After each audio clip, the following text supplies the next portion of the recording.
तो हमारा अगला वर्ड है पेनोलॉजी। अब ये एक नाउन है, यानी कि एक संज्ञा। इसका मतलब क्या है? Well, it's the study of the punishment of crime end of prison management. अगर आसान शब्दों में समझें तो ये वो पढ़ाई है जिसमें हम क्राइम यानी अपराध के लिए क्या सजा मिलनी चाहिए और जेलों का मैनेजमेंट कैसे होना चाहिए, इसके बारे में सीखते हैं। चलिए इसका इस्तेमाल एक सेंटेंस में देखते हैं।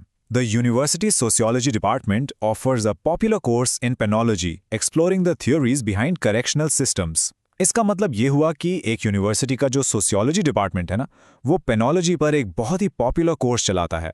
और इस कोर्स में वो क्या पढ़ाते हैं? वो करेक्शनल सिस्टम्स यानी जहां कैदियों को सुधारा जाता है, उनके पीछे की अलग-अलग थ्योरीज को एक्सप्लोर करते हैं। ओके, अब एक और एग्जाम्पल देखिए।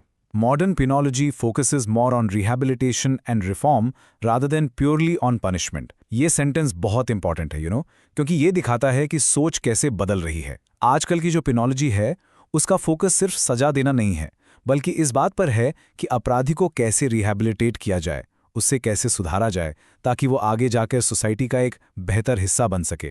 और ये रहा हमारा तीसरा example. As a student of penology, she was interested in the effectiveness of different prison programs. सोच के देखिए, अगर आप पेनोलॉजी के स्टूडेंट हैं तो आप क्या जानना चाहेंगे, राइट? यही कि जो अलग-अलग प्रिजन प्रोग्राम्स चल रहे हैं वो कितने इफेक्टिव हैं, कितने असरदार हैं, क्या उनसे सच में कैदियों में कोई सुधार आ रहा है या नहीं। अब देखिए एक एक्सपर्ट इस वर्ड को कैसे यूज करते हैं। एक कोट है, effective penology is the bedrock of a just society. It reflects our commitment not just to security but to human potential and redemption.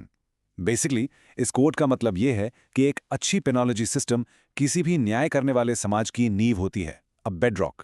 और ये सिस्टम सिर्फ हमारी सिक्योरिटी के लिए नहीं है, बल्कि ये दिखाता है कि हम इंसानों के पोटेंशियल में और उनके सुधरने की क्षमता यानी रिडेम्पशन में विश्वास रखते हैं। तो अब इसके कुछ रिलेटेड कॉन्सेप्ट्स या सिनोनिम्स देख लेते हैं, जैसे क्रिमिनोलॉजी, करेक्शनल साइंस या प्रिजन स्टडीज। ये सभी फील्ड्स पेनोलॉजी से ही जुड़ी हुई हैं।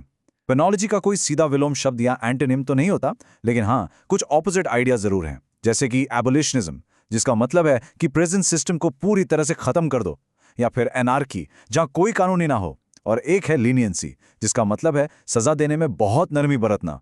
बस आज के लिए इतना ही, मिलते हैं नेक्स्ट वीडियो में। Happy learning.